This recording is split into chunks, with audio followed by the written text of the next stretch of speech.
Muchas gracias, Rosana.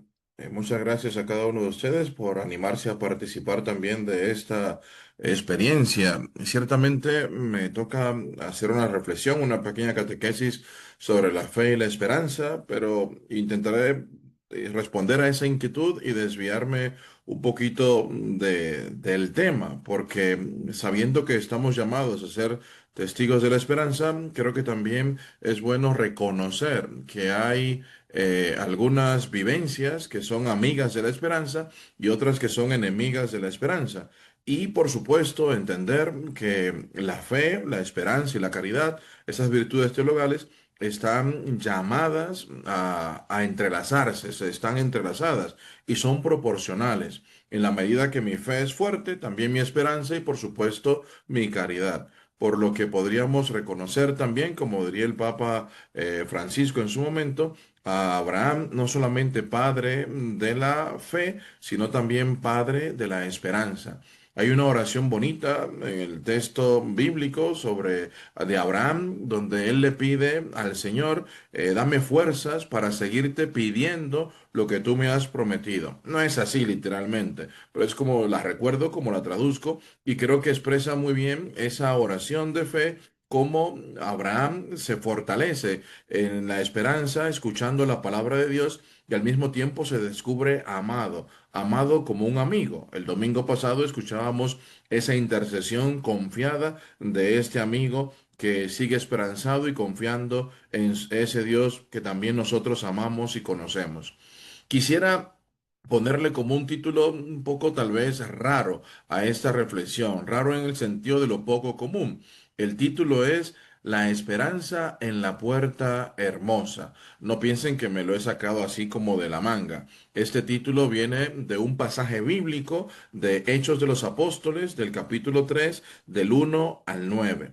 En este texto que voy a presentar en un momentito, pero quisiera como introducirlo como una especie de monición, vamos a ver un milagro, el milagro que realiza Pedro y Juan cuando el tullido de nacimiento le ayudan a ponerse de pie, dándole lo que tienen en el nombre de Jesús. Hay unas palabras muy bonitas. Pedro le mira y le dice, míranos. Pedro le dice, levántate y anda. Pero también, como Lucas es característico, nos muestra muchos detalles, detalles que nos ayudan como a descubrir que tal vez nosotros, pudiéndonos reconocer en ese tullido también identificados, representados, a veces tenemos una esperanza humana o una fe humana y estamos llamados a crecer, a desear la esperanza teologal, la esperanza como virtud divina. La esperanza humana no es que sea mala, pero es insuficiente. Tenemos que aspirar a lo grande, a lo máximo, diría San Ignacio de Loyola. Este tullido siempre es puesto en la puerta con la esperanza, la confianza de que va a recibir limosna. Pero Pedro y Juan le animan a ponerse de pie y a participar de la esperanza divina. Por eso él luego se pone de pie y se pone a caminar dando saltos hacia el templo, alabando al Señor. Voy a compartirle el texto para que lo meditemos un poquito, para que lo tengamos presente, para que podamos también tenerlo a la vista en nuestra mente. Aquí está, espero que todos puedan verlo y le voy a dar voz a este texto. Esta es la traducción que yo he escogido. Tal vez la Biblia que tengan ustedes tiene una traducción distinta, pero sepan que también es válida. Que sea distinta la traducción es como nuestro idioma, que en distintos países se nombra de distintas maneras la misma realidad. Veamos este texto en forma de estudio y dice así. Pedro y Juan subían al templo para la oración de la hora nona. Había un hombre tullido desde su nacimiento al que llevaban y ponían todos los días junto a la puerta del templo, llamada Hermosa, para que pidiera limosna a los que entraban en el templo. Este, al ver a Pedro y a Juan, que iban a entrar en el templo, les pidió una limosna. Pedro fijó en él la mirada, juntamente con Juan, y le dijo, míranos. Él les miraba con fijeza esperando recibir algo de ellos. Pedro le dijo, no tengo plata ni oro, pero lo que tengo te doy. en nombre de Jesucristo, el Nazareo, ponte a andar. Y tomándole de la mano derecha, le levantó. Al instante cobraron fuerza sus pies y tobillos, y de un salto se puso en pie y andaba, entró con ellos en el templo, andando, saltando y alabando a Dios. Todo el pueblo le vio como andaba y alababa a Dios. Palabra de Dios, te alabamos, Señor. Quisiera invitarle a una pequeña dinámica. Les quiero sugerir que relean este texto, que busquen alguna idea que les llame la atención y si se animan, que lo puedan compartir en los comentarios. Yo creo que es un ejercicio sencillo que nos ayuda como a fijarnos en lo que quiere el Espíritu Santo que tengamos en cuenta y además a compartirlo con los demás. Tal vez los otros no se dieron cuenta de ese detalle o tal vez coincidimos en el mismo detalle, pero que cada uno pueda releerlo despacio. Yo lo voy a leer en silencio, en mi mente, para darle tiempo a ustedes también de hacer lo mismo. Y luego continuamos con este diálogo. Tal vez ahora, si se animan, pueden compartir la frase que les llamó la atención, el detalle en el que centraron su atención. Yo iré compartiendo algunas cosas de este texto que por lo menos para mí es significativo, porque por un lado veo como en el tullido y los que le llevan esa esperanza humana, esa fe natural que es, vuelvo y repito, saludable.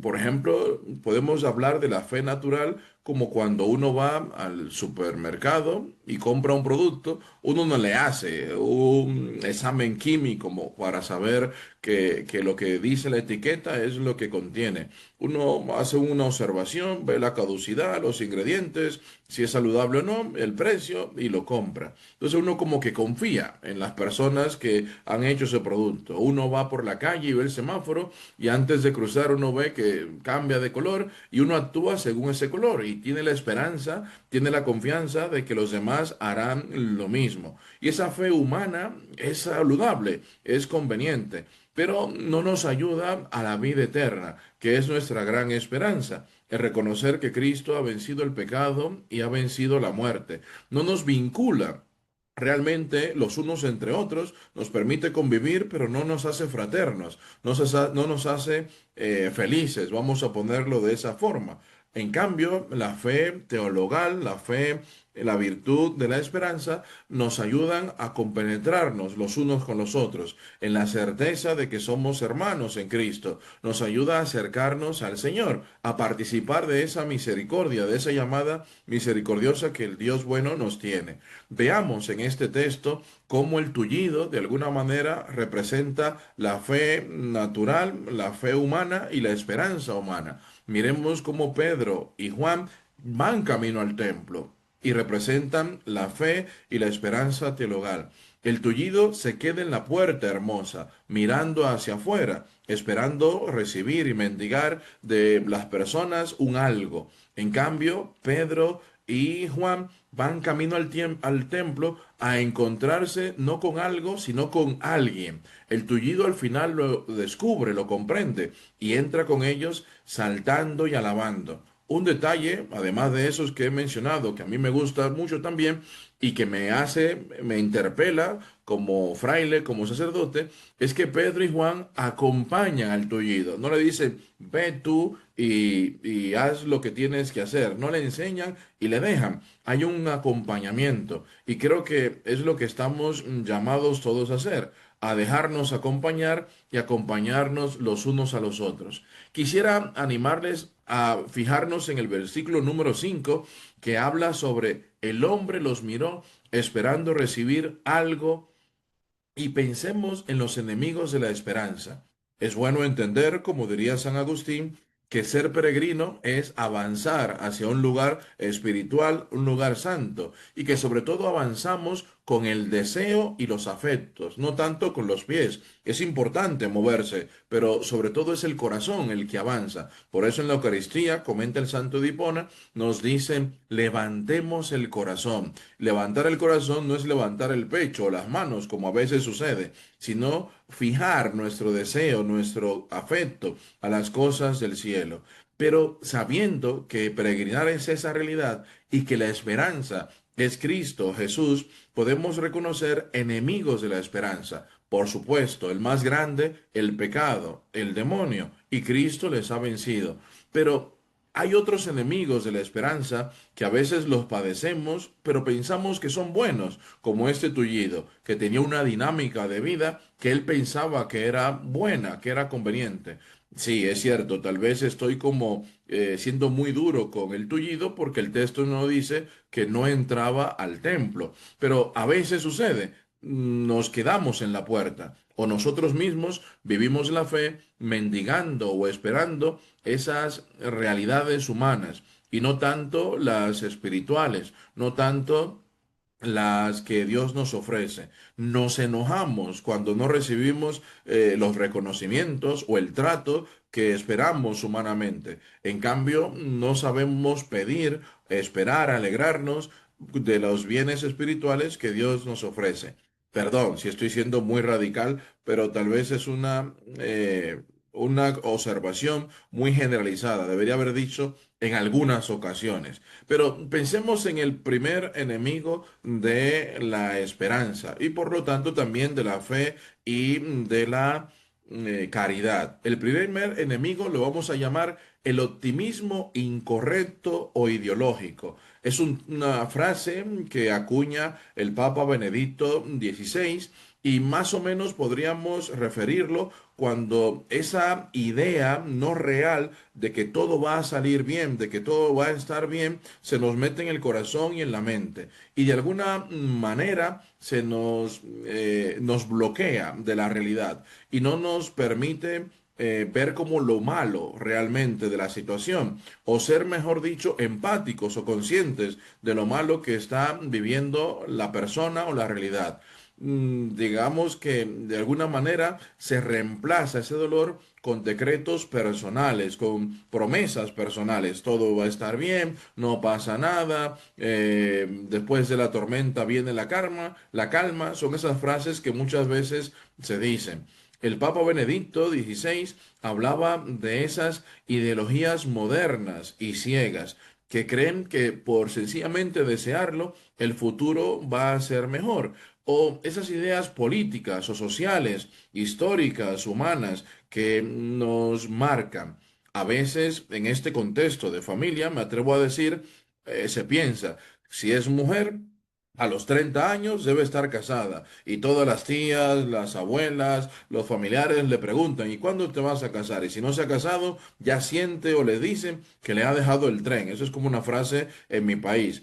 Muchas mujeres piensan que si están casadas, ya van a estar realizadas. Las que están casadas, si tienen hijos. Y si tienen hijos, cuando los vean hablar otro idioma o graduarse o trabajar. Entonces hay unas expectativas humanas, por así decirlo, que nos hace pensar que cuando se realice la idea que yo tengo en mi mente, en cambio, si soy hombre, podría decir cuando tenga un buen trabajo, cuando tenga reconocimiento público, el carro o el reloj que tanto anhelo. Esas ideas nos hacen pensar que cuando las logremos, nuestra esperanza, nuestra felicidad va a estar realizada. Es un optimismo incorrecto. Pensando desde este contexto de courage, podríamos tener esa idea que en ocasiones se dice, cuando mi familiar, mi amigo, ya no sienta el AMS, entonces realmente va a ser feliz. Ah, nunca va a ser feliz porque no voy a tener hijos, no va a tener nietos, no va a tener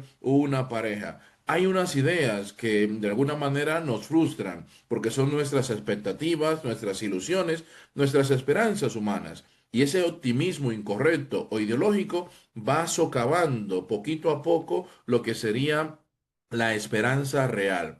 Vamos a pasar a la desesperanza, que sucede cuando todo es como muy malo. Aquí en Guatemala se dice que es uno de los países que donde las personas invierten más tiempo el tráfico. Es el ejemplo que se me ocurre. Ante esa situación del tráfico que cuesta 1 hora y media para recorrer 14 kilómetros, uno piensa, nada va a cambiar, todo va a ser peor, la violencia que está continuamente creciendo, la corrupción, la educación civil pública que cada vez está mal, prácticamente hemos perdido un año escolar en manifestaciones y huelgas. No digo que no sean justas y convenientes las reclamaciones, pero a veces la realidad nos desesperanza, nos hace pesimistas, nos hace creer que ya nada va a mejorar y nos llena de amargura, de resentimiento, de un conformismo consumista, buscando alegrías en lo material, en comprar, en comer, en divertirse. No es que esas cosas sean malas, pero cuando centramos nuestra esperanza, nuestro gozo en esas cosas, poco a poco nos vamos desilusionando, porque realmente en nuestro interior no hay plenitud, nada va a cambiar. Poniéndolo desde el contexto de Courage, es como pensar que pasan los años y la persona que amo o la persona que experimenta el AMS nunca cambia y por el contrario, va de más en peor. Ahora se lo he dicho a todo el mundo, ahora lo publica en las redes, tiene una pareja, se ha ido de casa. Esa desesperanza me hace sentirme frustrado. No soy capaz de vencer la tentación, de vivir la castidad. Son situaciones como que me hacen depresivo, vamos a ponerlo así, que no me dejan seguir continuando, me dan desidia. Ahí está ese enemigo, la desesperanza. Otra vivencia que también es enemiga de la esperanza, perdón si voy muy rápido, pero es que tengo mucho que compartir y no quiero que se me quede nada, pero si voy muy rápido luego me preguntan. Otro enemigo es el deseo del éxito. Este enemigo yo creo que se nos ha colado mucho en la sociedad y es bueno saber que el éxito y la fecundidad se parecen, pero no son lo mismo. No es lo mismo ser exitoso que ser fecundo. La persona fecunda además es exitosa, pero la persona exitosa no es fecunda. ¿A qué me refiero? La persona exitosa, por así decirlo, aunque logra algún mérito, logra alguna hazaña, ve a los otros como enemigos. Se siente sumamente presionado para mantener el estatus, la competitividad. De alguna manera es el centro, esa persona de los logros. Se llena de una experiencia como de vanidad. Yo soy el mejor. Y ve al otro como una amenaza. Ve al otro como el rival que me va a destronar, por así decirlo. Por el contrario, la fecundidad es un don de Dios, es un mandato de Dios. En el Génesis le dice a Adán y Eva, sean fecundos y reproduzcanse. Son dos cosas distintas. La reproducción, podríamos hablar de tener hijos. La fecundidad es otra cosa. La fecundidad es la experiencia de alcanzar dones y frutos en el Señor. El fecundo busca alabar a Dios, busca agradar a Dios, busca que Dios sea reconocido, amado, a través de los logros que va alcanzando. Agradece al Señor, Dios bueno, y ve a los demás como compañeros con los que puede celebrar y compartir el triunfo. Se convierte en mentor la persona fecunda. Quiere que otros también brillen, porque sabe que un cielo estrellado es mucho más hermoso cuando hay muchas más estrellas, cuando hay muchas más personas que también alcanzan el logro. Y de alguna manera es como el fuego, que mientras más son fecundos, más crece y más fuerte se hace. La persona fecunda vive también la realidad de buscar el reino de Dios contra toda esperanza. Creo que una de las fecundidades más grandes lo podemos ver en los santos y también, por supuesto, en los mártires, cómo su vida se hace fecunda. En estos días se va a canonizar a Carlos Acutis, entre otros jóvenes, y vemos que su muerte a través de la enfermedad se hace fecunda al reconocerse su santidad para toda la iglesia. Ahí vemos una realidad muy distinta, por ejemplo, a los deportistas, a los que son medallistas, que son como famosos por una época. Los santos trascienden el tiempo, trascienden las generaciones. yo le decía a una comunidad cuando hablaba de esto, que estas canciones modernas de los distintos artistas van a pasar y no se van a escuchar más. En cambio, cuando uno canta o le enseña a alguien la canción Pescador de Hombres, esa canción que habla de lo que yo soy, de lo que yo voy viviendo y que me invita a crecer, y hay personas que me acompañan en ese crecimiento, en ese ser yo mismo a través de el acompañamiento de Dios, esa canción pasa generaciones y a todo el mundo le gusta. Bueno, a veces cuando yo la canto el agua se va, pero es una experiencia bonita. Es que yo canto bonito, pero se escucha feo. Entonces por eso el agua se va cuando canto en la ducha. Pero bueno, es un chiste feo que quería compartir. Seguimos con los últimos dos peligros o enemigos de la esperanza. El otro peligro es la búsqueda de la seguridad. Creo que ese peligro se puede expresar bien con esa afirmación de Cristo que nos dice, no oren como los paganos, busquen el reino de Dios y su justicia, y lo demás llegará por añadidura.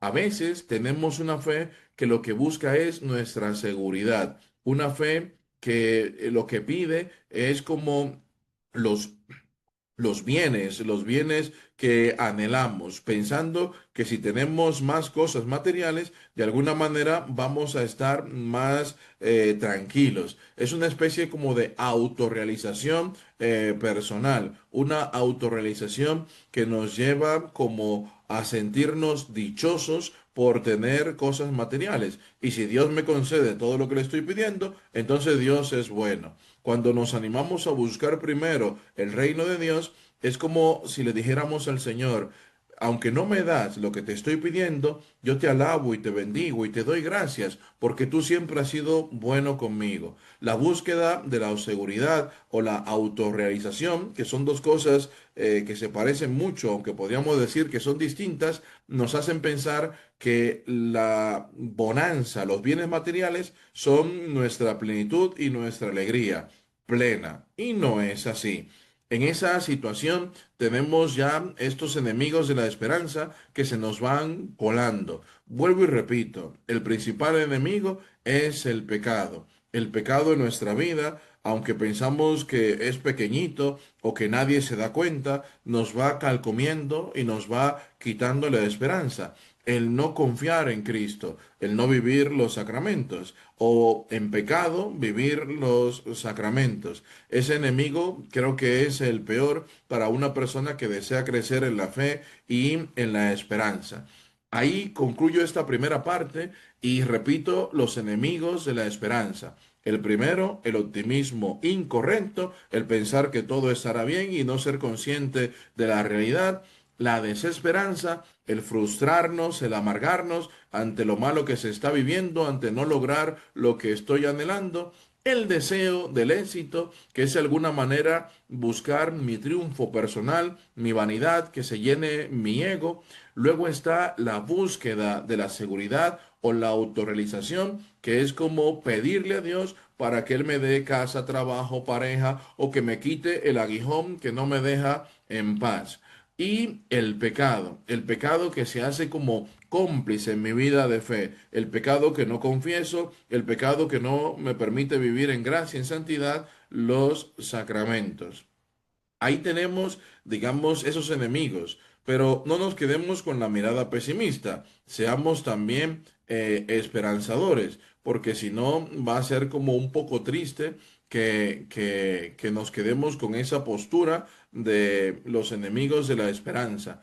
Pensemos un poquito ahora en los amigos de la esperanza. ¿Qué me ayuda a crecer en la fe y qué me ayuda a crecer en la esperanza? Pensemos en el texto que les presenté de los Hechos de los Apóstoles, del capítulo 3 del versículo 1 al 9. Y pensemos en ese versículo que dice, el último, creo que es el número 9, donde dice, entró caminando con ellos en el recinto del templo, saltando y alabando a Dios. Es una escena creo que bastante como curiosa. Imaginemos esa entrada por la puerta del templo que conocemos, tres hombres, los hombres somos como poco expresivos normalmente, y de repente hay dos que van caminando y hay uno que con ellos va saltando y gritando y alabando a Dios. Seguro que es una escena un poco escandalosa. Uno pensaría que fumó, que le dieron, pero luego al ver que es el tullido, uno entendería esa expresión de algarabía, de gozo, de júbilo y alabando a Dios. Antes se quedaba en la puerta buscando un algo y ahora alaba a Dios. Pero recordemos que antes de ese versículo está otro detalle que para mí es muy enternecedor, la mirada. Una mirada que provoca la mirada, una mirada que provoca el encuentro, la humanización de ese tullido. Pedro le dice, fijando la mirada en él, míranos, como diciendo también somos iguales, también somos tullidos como tú, míranos. No tenemos oro ni plata, pero lo que tenemos te damos. Yo creo que es un gesto muy bonito que puede utilizarse como para profundizar mucho en la experiencia de acompañamiento. Yo creo que una de las cosas que más esperanza da a una persona que lo está pasando mal es ser mirado, el poder mirar, el reconocerse acompañado, el reconocerse con otro, el saber que no está viviendo solo su situación. Yo creo que en parte por eso también me animo a acompañar y sobre todo me animo a buscar acompañamiento, no solamente por hacer catarsis, sino también por descubrirme con otro, descubrirme en fraternidad, en amistad, en esta experiencia. Pero bueno, viendo ese versículo 9, entró caminando con ellos en el recinto del templo, saltando y alabando a Dios. Tenemos que animarnos a aprender a esperar, a aprender a tener fe, sabiendo, como diría Santiago, que una fe sin obras no está muerta. Tenemos que poner a trabajar nuestra fe para crecer también en la esperanza. Por lo tanto, ¿qué es lo primero que recomiendo o en esta reflexión comparto como un amigo de la esperanza? Lo primero, por supuesto, es la oración. Me gustaría decir, como el Papa Francisco, una oración de escucha, que es como la característica en la vida de San Agustín. Él busca escuchar a Dios, él busca leer la palabra de Dios y dice muchas veces, es más adecuado buscar hacer la voluntad de Dios que buscar que Dios haga nuestra voluntad. Entonces, la oración de escucha es una oración que nos ayuda a la esperanza, una oración que en este momento también podríamos reconocerla que vence el mal. Hay un episodio en Éxodo 17, 8, 13, donde está Moisés peleando con Amalek, que es un enemigo que está en contra del pueblo de Dios.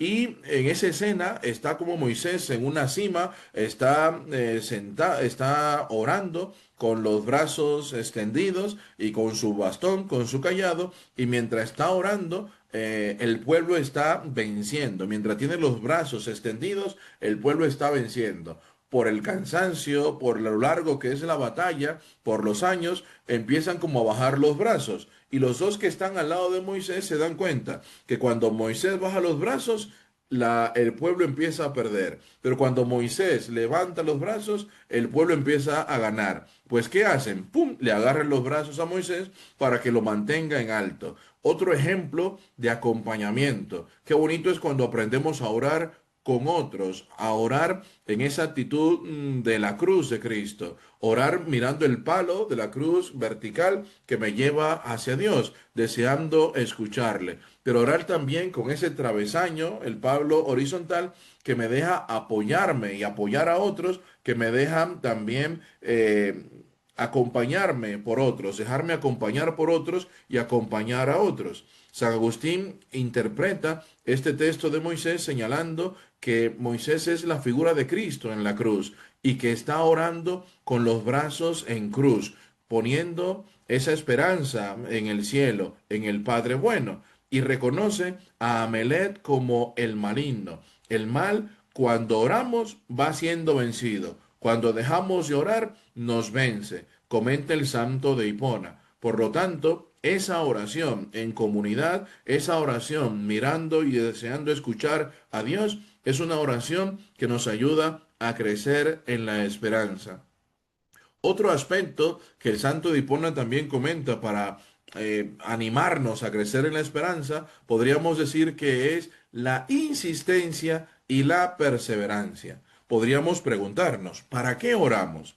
¿Oramos para convencer a Dios o hacemos oración para que Dios nos convenza a nosotros? Yo creo que la segunda opción es la principal. Por supuesto, Cristo nos dice, el domingo pasado lo escuchábamos, pidan y se les dará, busquen y encontrarán, toquen y se les abrirá. Y qué bonito sería pensar que el Padre bueno nos da a cada uno de nosotros el Espíritu Santo para que pidamos desde las necesidades de nuestra realidad, pero sabiendo que estamos buscando realmente el cielo y que vamos a tocar a las puertas del Dios bueno para que Él nos abra el paraíso. Sería como una forma también de interpretar ese texto. Pero cuando insistimos y perseveramos, no es para convencer a Dios, porque Dios es mucho más bueno, mucho más amoroso, mucho más compasivo de lo que nosotros somos capaces de imaginar. Entonces, insistimos y perseveramos en la oración para que Él nos convenza a nosotros, para que en la insistencia nuestro corazón se dilate y se ensanche, para que en la perseverancia podamos confiar más en el Señor, valorar más lo que estamos anhelando, prepararnos para recibir mejor lo que el Señor en su bondad nos va a compartir. Entonces, el santo de Hipona nos dice, Señor, nada sin ti, todo en ti.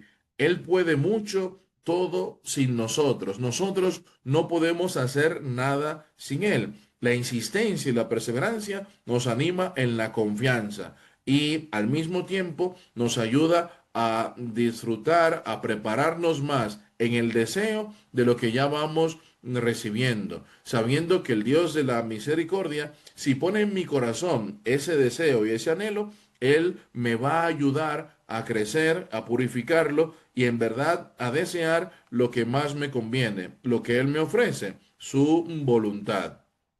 En esa experiencia de hablar del deseo, no quisiera entrar en detalles de explicar qué es el deseo, pero por lo menos permítame decir que el deseo es lo propio del ser humano. Desear es lo común y desear es lo conveniente. Lo que tenemos es que aprender a desear lo oportuno.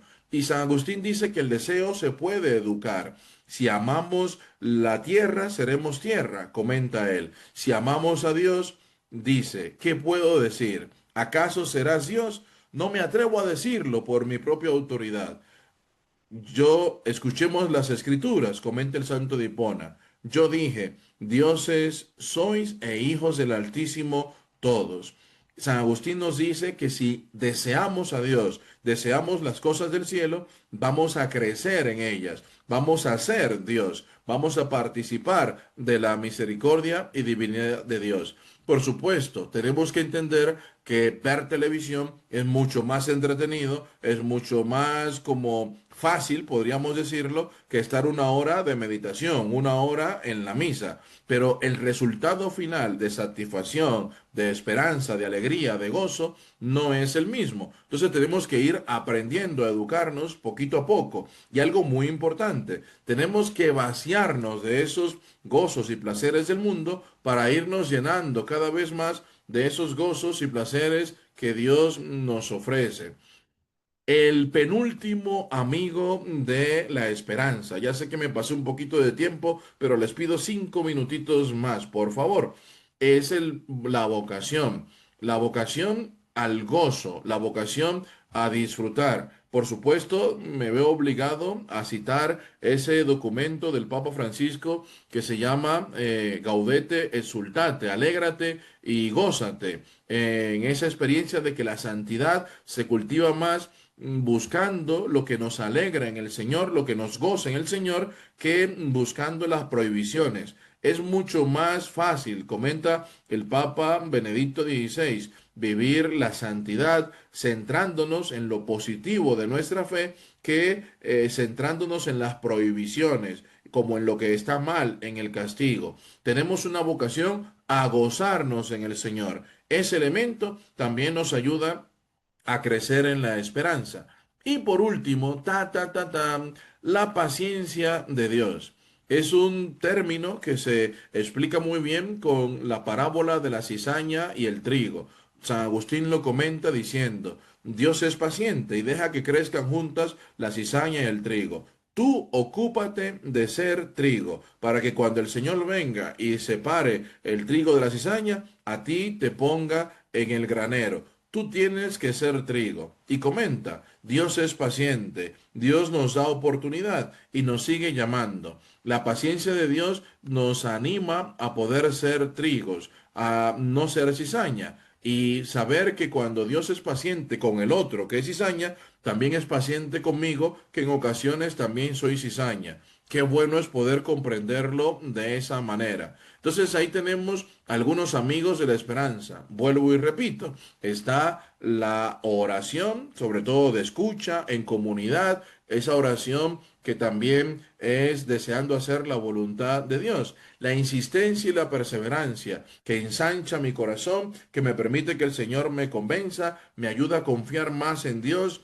en valorar y prepararme para recibir mejor lo que estoy deseando, lo que el Señor me va a ofrecer. El deseo, que tengo que aprender a educarlo, a desear las cosas del cielo. Mientras más deseo a Dios y las cosas del cielo, más seré Dios, más seré esas cosas, comenta el santo de Hipona. Luego está la vocación al gozo, cultivar nuestra fe desde lo que disfrutamos. Yo recuerdo, bueno, me da un poquito de pena decirlo, pero es la verdad que yo iba mucho a los grupos de oración con mi abuela y a la misa por la refacción y por la música, por el coro. A mi abuela me decía cuando estaba de vacaciones, Vamos. Y yo le preguntaba, ¿va a haber comida? No era porque me faltara, pero a esa edad uno le gusta comer. Y me decía así, y te tienes que portar bien. Y como había comida, yo iba. El gozo me entusiasmaba. La Eucaristía, yo pensaba en el coro, en la batería, en el bajo, en la guitarra, y eso me ayudó a disfrutar la Eucaristía y luego a ver lo que es realmente importante, Cristo Jesús.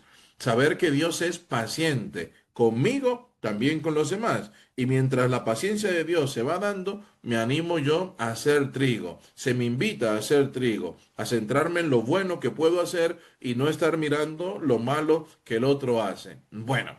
Muchas gracias por su paciencia, perdón por pasarme del tiempo, pero aquí comparto un poquito lo que había preparado para ustedes en esta experiencia de caminar juntos en la fe y en la esperanza.